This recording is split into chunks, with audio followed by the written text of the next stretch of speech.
Hi, I'm Linda, and I've been reading through a vintage cookbook from 1917. It's called A Thousand Ways to Please a Husband. I have a reprint here from Dover Publications. And today's our final episode of reading through this book. This is a pretty interesting book in that it's an instructional novel as well as a cookbook, and it has menus for evening meals and so forth. So the storyline in this book goes through the first 12 months of a newlywed's life, and that would be Bettina. And then she's got her husband Bob with her.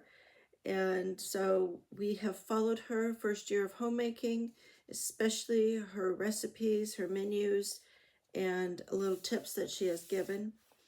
So we're going to read the final chapter of the story and talk about the final, looks like 3 recipes. Probably maybe we'll just do 2 of them. And then we're going to do just an overview of all the different fun things that we learned in this series or touched on, so that if you haven't listened to any of my other videos about this book, you might be interested in starting at the beginning and taking a look at those. So, the final chapter, 152. The first year ends. And a whole year has gone since then, said Bob, as his eyes met Bettina's across the little table set for 2. That's the queer part of it, Bettina replied. That year seems unbelievably short in some ways and unbelievably long in others. And stranger yet, I don't feel that it is really gone. I feel as if we had it, captured, held forever, with all of its fun and of all of its little sad times. We own it, even more than we own a collection of snapshots in a camera book, because that year is a part of us now. And the little hard pieces only make the bright spots all the brighter by contrast. Do you know, Bettina, that I've found you wiser than I've ever imagined a young wife could be? Bob, said, and Bettina laughed and blushed at the same time. Don't interrupt. This is our anniversary, and I'm making a speech. You are wise because, from the first, you've realized that we get out of life just what we put into it. You've faced things. You've realized that marriage isn't a hit or miss proposition. It's a business. A glorified business, Bobby, dealing in materials that can't all be felt and seen and tasted, but that are, nevertheless, just as real as others. More truly real, I sometimes think. I know that the more love we give, the more we receive. But we can't forget that we were given intelligence too. So we mustn't turn the rose-colored lights of romance too beautifully low to let us see the wheels go round. And after all, romance is really in everything that we do lovingly and intelligently. I find it in planning, in cooking the best and most economic meals I can, and in getting the mending done on time, and in keeping the house clean and beautiful, and in having you appreciate things. If you knew how I do appreciate them, said Bob, let's make our second year even happier than the first, if that is possible. For that anniversary dinner, Bettina served broiled steak, new potatoes and cream, hot biscuits with butter and currant jelly, tomato salad, charlotte russe, and coffee. And that charlotte russe is spelled R-U-S-S-E, so forgive me if I'm not pronouncing that correctly. We have the recipes here for the currant jelly. That one I'm not sharing because, as I spoke about in another chapter where jelly was made, we must follow the current guidelines from the U.S. Department of Agriculture for safe canning. So I'm not going to share that one with you, although I will tell you that it's for 5 glasses of currant jelly, and it takes 2 quarts of currants and 1 cup of water and sugar. All right. Now, and if you're interested, just curious perhaps, they did use the covering of the jars with the boiling paraffin method in 1917. Okay, the tomato salad, 2 portions, 4 slices tomato, a ½ inch thick, 3 tablespoons chopped green pepper, 1/2 teaspoon salt, 1/4 teaspoon paprika, 1/8 teaspoon celery salt, 2 tablespoons olive oil, 2 tablespoons lemon juice, 2 pieces lettuce. Okay, and what you do is you mix the salt, paprika, celery salt, olive oil, and lemon juice and beat it for 1 minute. Then you're going to add the tomatoes and green pepper. Place in the icebox for ½ an hour. Arrange the lettuce leaves on salad plates and place 2 slices of tomato on each portion. Then pour all the oil mixture over the tomatoes. Well, that sounds good. Okay, now here's the Charlotte Russe. 2 portions are made with 2 teaspoons granulated gelatin, 2 tablespoons cold water, 1/4 cup hot milk, 1 cup whipped cream, 1/2 teaspoon vanilla, 4 thin pieces sponge cake, 1/4 cup sugar. Place the sponge cakes, the 4 thin pieces, around the edges of a moistened mold. Soak the gelatin in cold water 5 minutes. Add the hot milk, stir until it dissolves. Add the sugar and vanilla. Allow the gelatin mixture to cool. When it begins to thicken, fold in the cream. Beat until the mixture holds its shape. Pour into the mold. Allow to remain 2 hours in a cold place. All right, and there ends our 1917 cookbook, 1,000 Ways to Please a Husband. And you might want to know who wrote this book. And it says that the authors are Louise Bennett Weaver and Helen Cowles Lacron.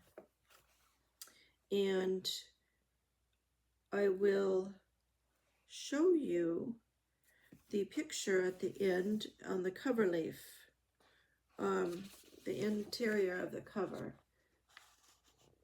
So you have Bob in his dapper suit, and you have Bettina with her apron on and her cap covering her hair.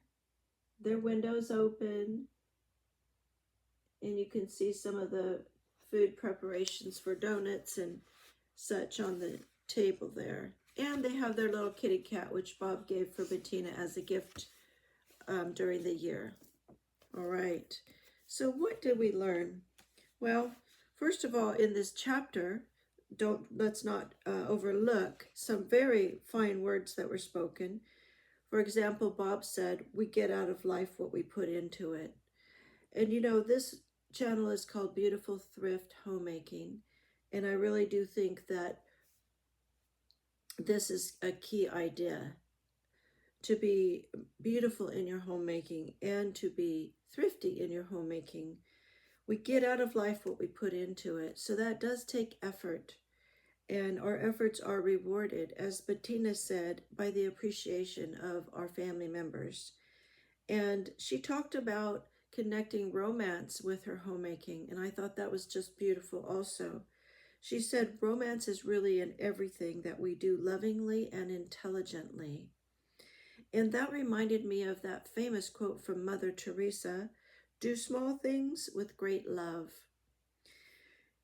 And Bettina even found romance in planning and cooking economical meals, and also in keeping the house clean and beautiful. All right. So the last thing that I wanted to say about this chapter is that Bob's praise of Bettina's homemaking and her skills as a wife reminded me so much of Proverbs 31, 28-29, which refers to many women doing noble things, but the husband says, you surpass them all. And her husband praises her and her children also, and they rise up and call her blessed and talk about her being wise. So another place you could look is Proverbs 31 in your Bible. The last half of the chapter is a praise for a wife who's called a ruby. All right. So 1917, that's the year this cookbook came out. And so we get a lot of information about times and how they've changed because we can see contrasts to how things were done then versus how things are done now, or even the different tools and implements and such. For example, in this chapter, she mentioned the ice box, putting the salad in the ice box for 30 minutes. That was what they called the refrigerator back then because it was cooled with a giant chunk, a big block of ice. And that's what kept the foods cold inside of that. And so, therefore, it was called an ice box, and they used block ice.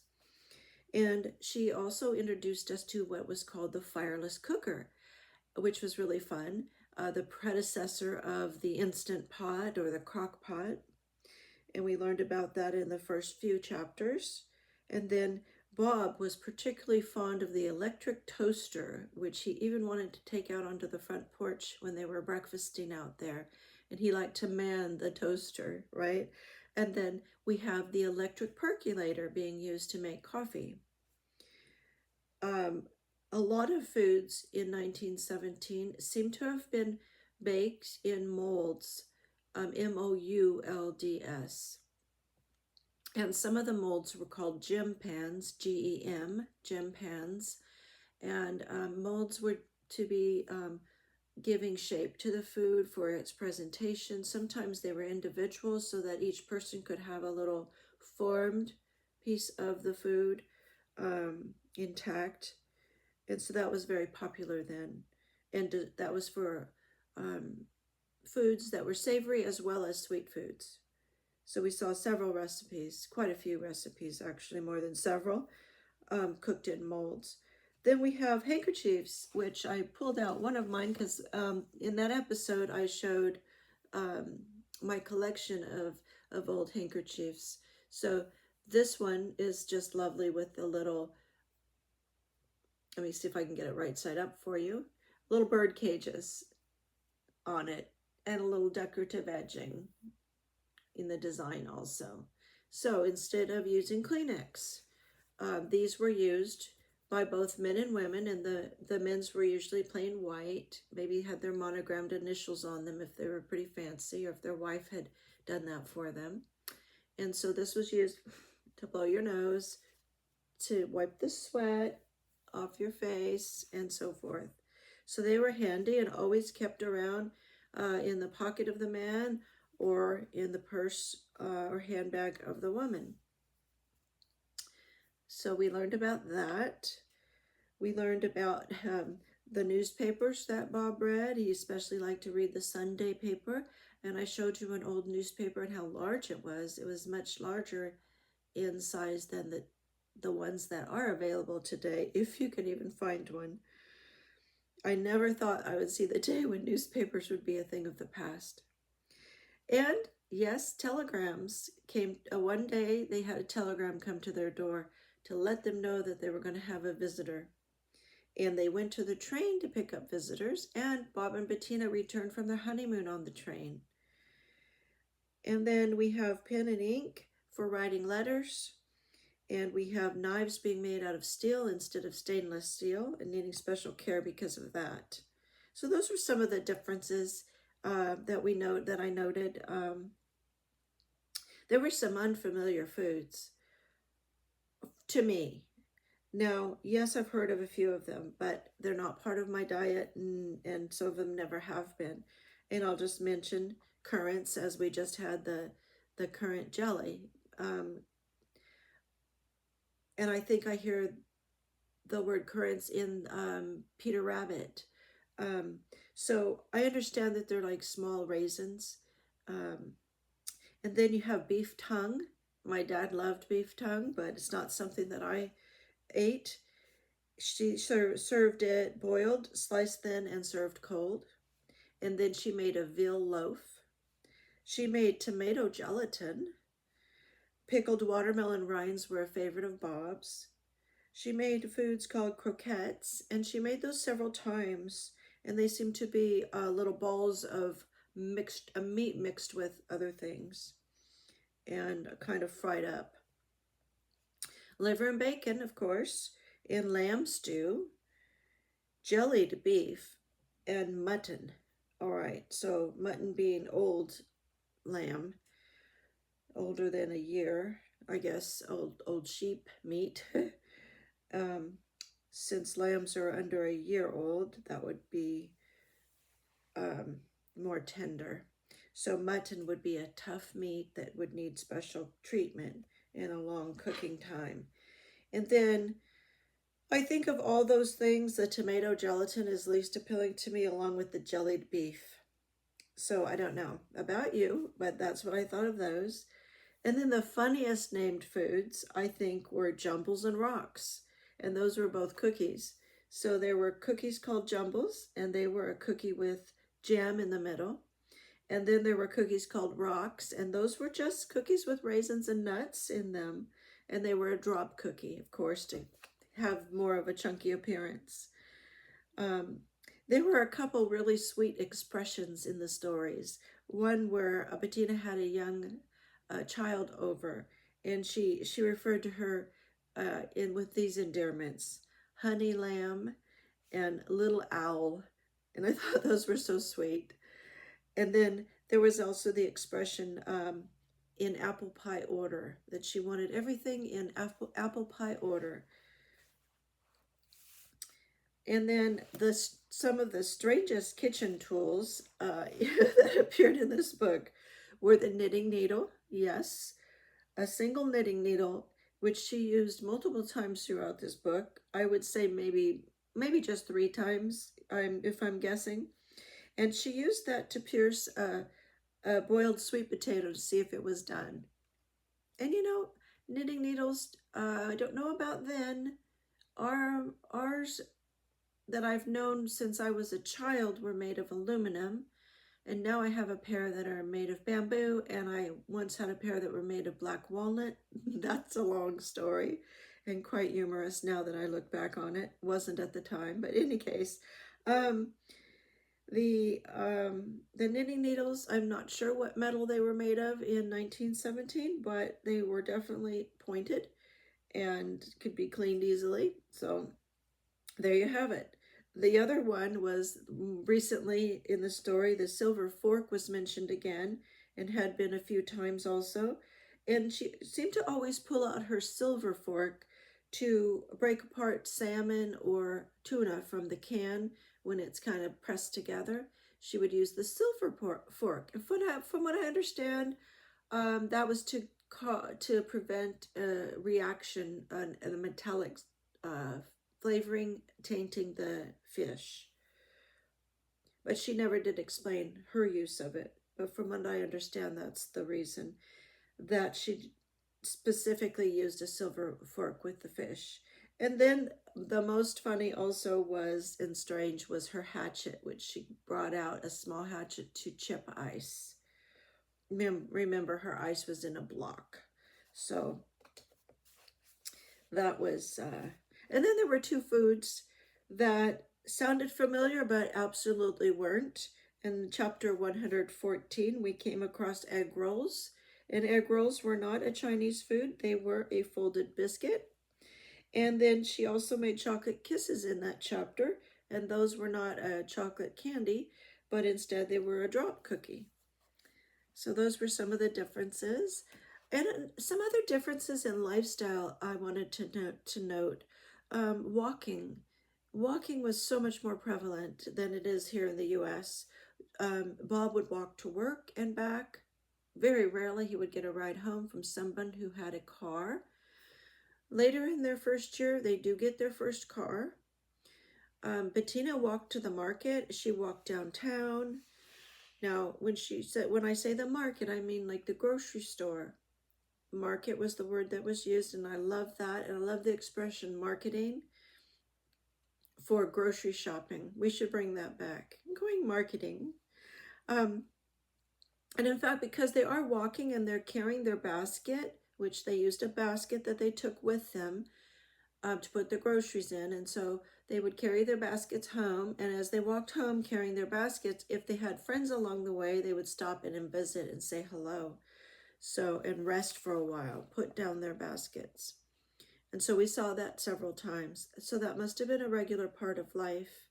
I even remember in the 1960s when my mother would, we had one car in our family when I was young, and my mother would walk to a market with the four kids of us with her, and she would pull a wagon, a little red wagon, and the youngest kids got to ride in the wagon on the way, but then on the way back, the groceries were in the wagon. Okay, and then Bettina always wore an apron when she was in the kitchen doing any work in there.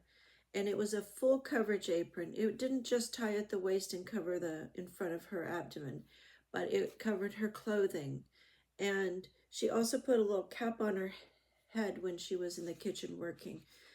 Now, that full coverage apron was important because people had a lot smaller wardrobe in those days, and laundering was so much more work in those days. So I understand why she was wearing such a large apron. And in those pictures that we have, here's another one where she's got a long apron over her clothing. And then the one I just showed you, she had that long apron on as well. Some of the pictures at the beginning of the chapters also show her with her apron and bonnet on. And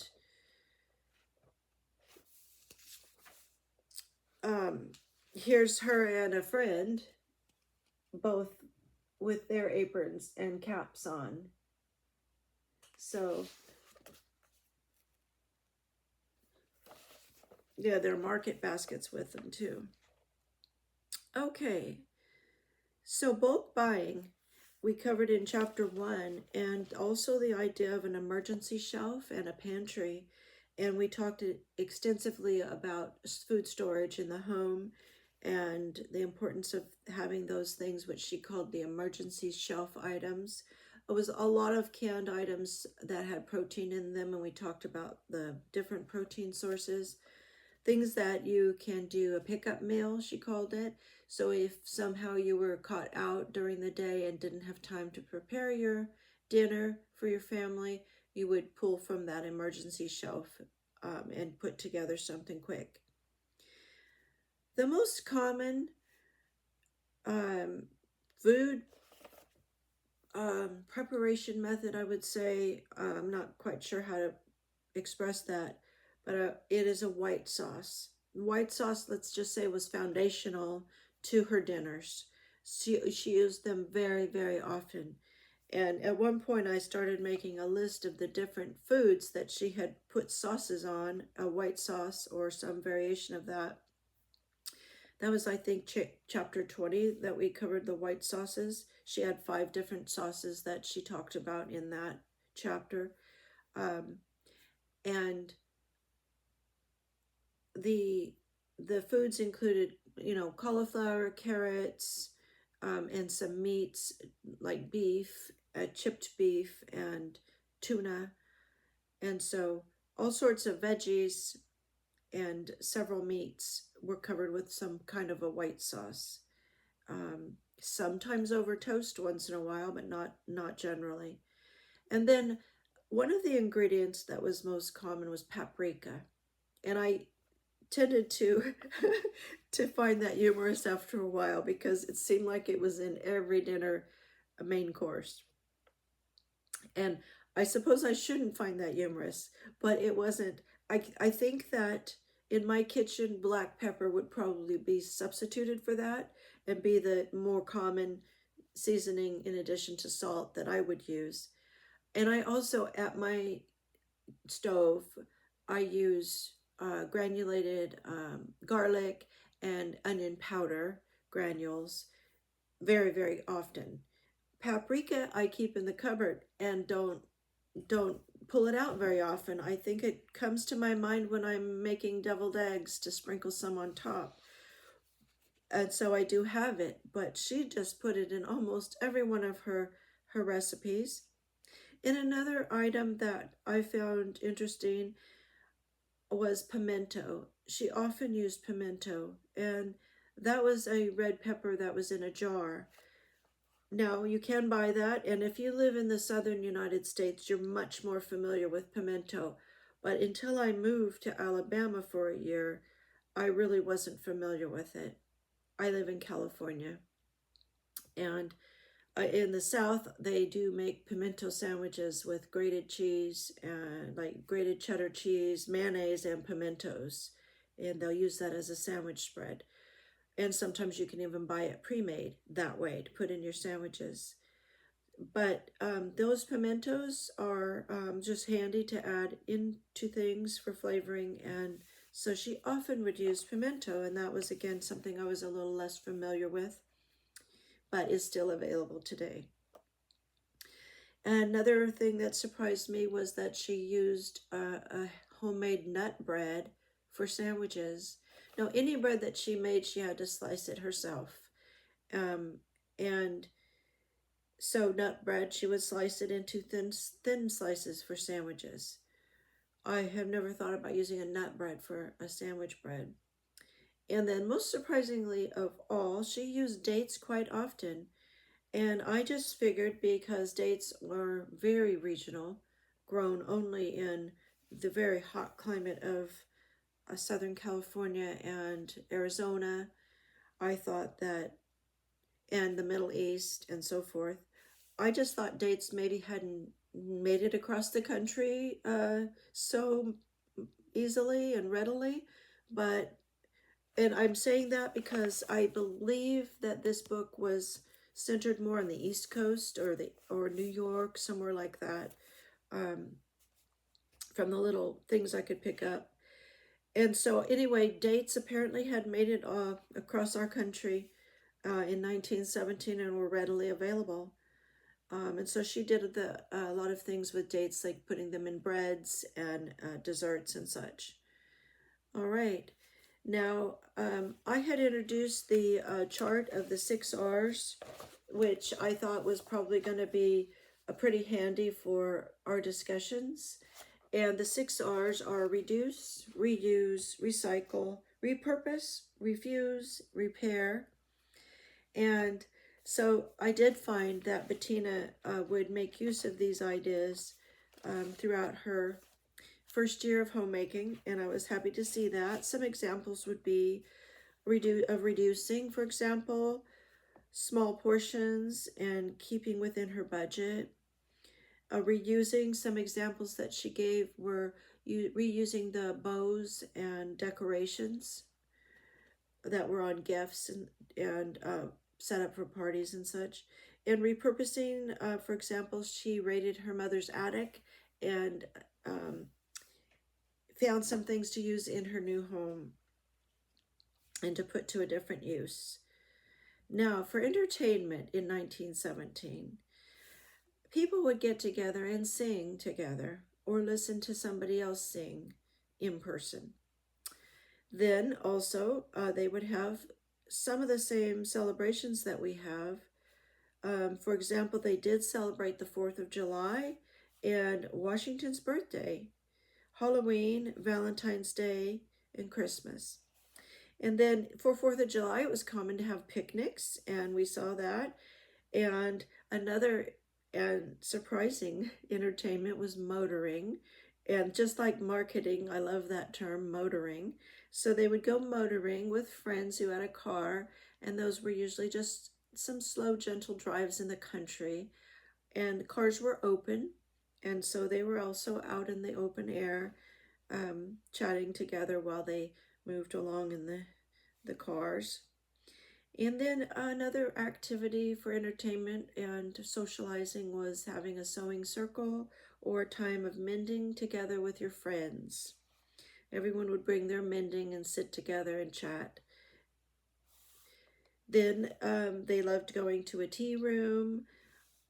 Playing tennis came up, and going to the theater came up, and they did have tickets for that theater. Going to the state fair and going to a circus and watching fireworks were also part of the entertainment back then. And also, I didn't mention St. Patrick's Day was also celebrated. Okay, now one thing that was really fun and I really loved was Bettina encouraged us to put centerpieces on our table and to always have something beautiful there, such as fresh flowers. And she often modeled that for us in the first half of the book, I would say. Um, she also liked to eat out on the front porch when there was nice weather. She encouraged us to do seasonal shopping, so buy what was in season for the best prices, and always meal planning and incorporating leftovers. Then I was very impressed with her modeling of hospitality. This was a key thing, a key area where she really shined. Um, she planned for hospitality, and she also accepted spur of the moment hospitality, and she gave it cheerfully. Her husband Bob, he praised her in this last chapter, um, and he said some things were more challenging. I forgot how he mentioned how he said that. He said that in let's see what he said. You faced things. Yes, he said you faced things. And I was thinking about that, and I'm wondering what he meant, because we didn't really have any sorrows in this book. But one time towards the beginning of their marriage, Bob came home with a coworker, and I'm not sure if he was a boss, because he also brought a boss home one time for dinner, and he hadn't been able to let her know ahead of time that he was bringing a guest for dinner. And she had some self-talk at that moment. Okay, I can do this. I'll find a way. And she did. She found a way to expand that dinner that she had prepared just for her and Bob. And she had put on a smile and a cheerful face, and she pulled it off seamlessly. And it was just a beautiful thing to see. So she really did a great job modeling hospitality. Friends would drop by. She would invite them to lunch. She would invite them to dinner. Um, she was very, very open and warm, but in sharing her home and the things they had. She also shared tips to her friends who were married or not married yet on how to prepare foods and so forth. So that was a beautiful thing also. They liked to have themed parties back then, according to this book. There were a lot of times when there were colors that were the themes. She did some pastel colors. She did pink and white. She did green and white. She did a rainbow pastel one. And then there were butterflies as a theme at one of the parties. During this year, two of her friends were also getting married, and so she was helping them by having some of the luncheons for the pre-wedding luncheons, and then brides parties, so that you would give kitchen items. That one was called it was a fun theme. It was giving pairs of things to the new bride. Pairs of things like a pair of kitchen shears, or something that was called a pair of something, and that was fun. A salt and pepper shaker, for example. And then chapter 4 was great because she talked about the importance of planning and how it was foundational to good homemaking. She said that 5 minutes of planning is worth 5 hours of unplanned work. She said to prepare as much ahead as you could when visitors were coming, so that you could spend more time visiting and less time in the kitchen doing your work. She modeled for us that summer meals can be cool foods, and that you wouldn't want to heat up the kitchen in the summer, so you should do that. Think about that. And again, she just modeled contentment and joy in homemaking. This was fun. One time, Bob and Bettina were talking about the real necessities of life. And according to Bob, it was a toaster and bath towels. And according to Bettina, it was flowers and a fireplace. So that's fun to contemplate. And then, of course, they did a lot of homemade gifts. Bob and Bettina worked together on their Christmas cards, and they made them customized and personal. And then, and for that chapter, I shared a lot of homemade Christmas cards that I had made over the years, just to encourage you and show you the different kind of ways that they can be done.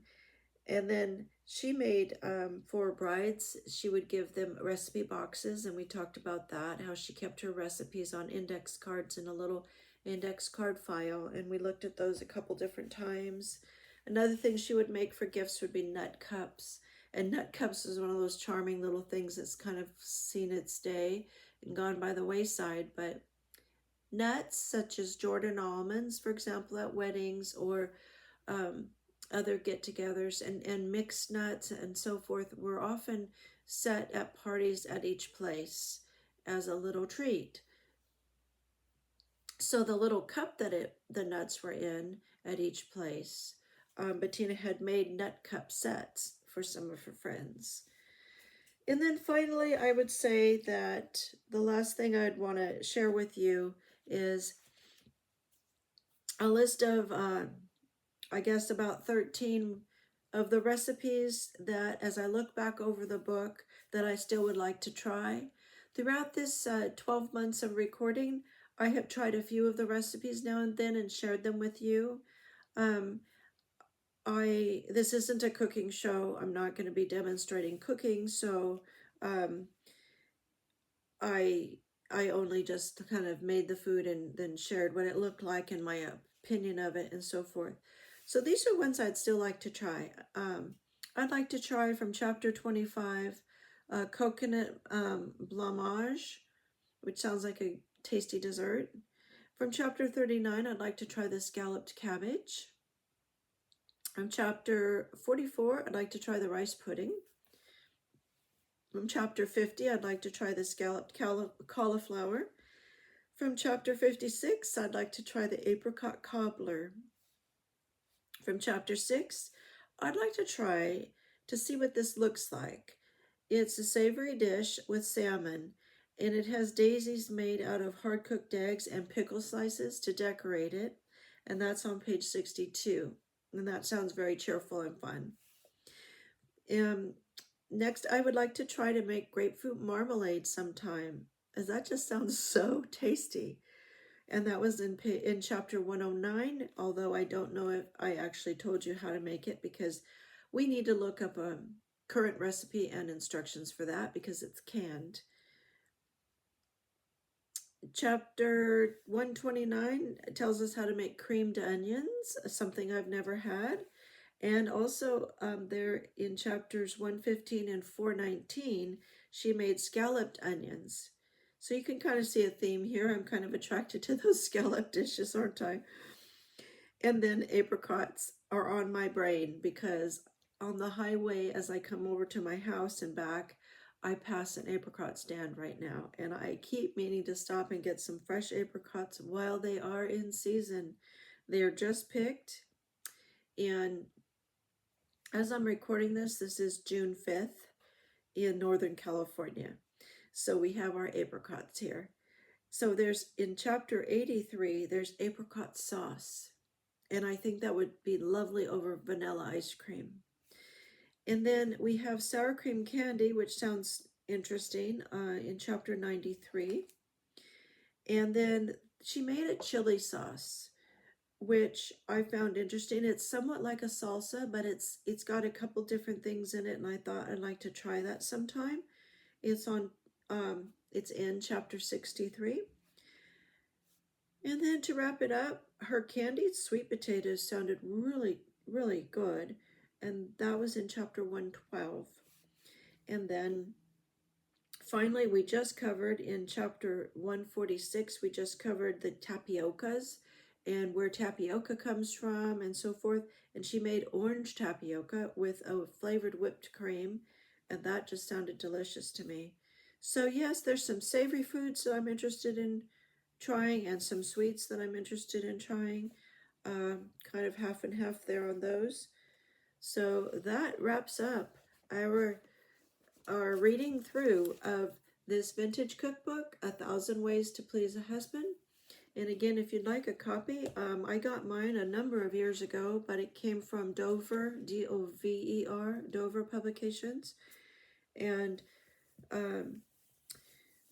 so I have not decided quite yet what I want to do for my next segments.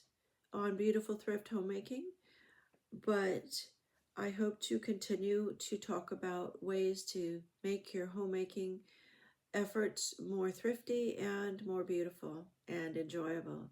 God bless you, and thank you for joining me. And I would like to say one thing, if you're still with me, this is a channel where I'm real. I'm just myself. I haven't done anything to make myself look specifically more attractive. I'm just who I am, and I'm not sold anything. I'm not representing any products. I'm not using any AI. It's real, it's me, and I'm speaking to you from my heart. And so if you like real content, please like my videos and send them to friends who you think might be interested also. And if you would subscribe also, that'd be great. I thank you and wish you well.